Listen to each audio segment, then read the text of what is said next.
भाऊसाहेबांच्या आठवणींचा एक खूप मोठा खजिना त्यांच्याकडे आहे. त्यांच्या आठवणींची पुस्तकं त्यांनी प्रकाशित केली आहेत. तर आता ऐकूया ज्योतिताईंना. आजच्या समारंभाचे प्रमुख पाहुणे ख्यातनाम चित्रकार माननीय श्री अरुण दाभोळकर,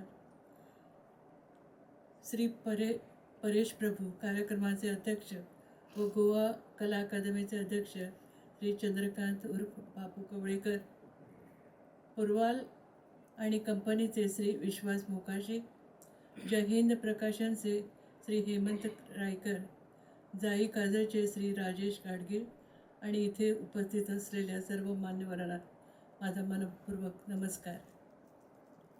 सुप्रसिद्ध गोमंतकीय चित्रकार रंगसम्राट श्री रघुवीर मुळगावकर यांच्या 50व्या स्मृतिप्रित्यर्थ ज्येष्ठ पत्रकार व वाङ्मयीन अभ्यासक माननीय श्री परेश प्रभू यांनी प्रथमच लिहिलेल्या चरित्राचे प्रकाशन करण्याचा मान मला दिल्याबद्दल मी हे माझं भाग्य समजते आणि आपणा सर्वांचे मनपूर्वक आभार मानते.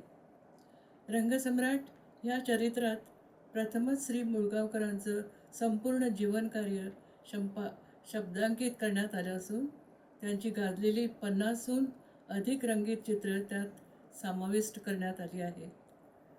त्यांचा जन्म आपल्याला माहीत असेलच, 14 नोव्हेंबर 1918 साली गोव्यातील अस्नोडा या गावी झाला.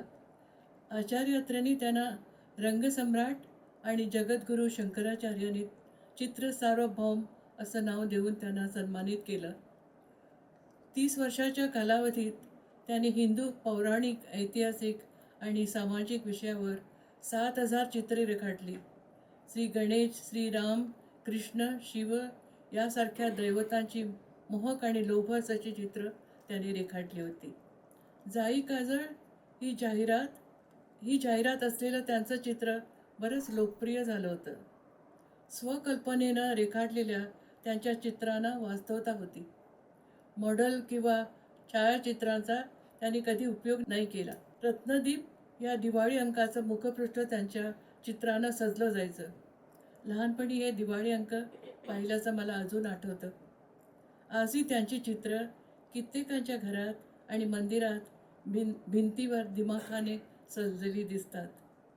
मला सांगण्यास अतिशय आनंद वाटतो की माझे वडील भाऊसाहेब बांदोडकरांशी त्यांचे चांगले संबंध होते.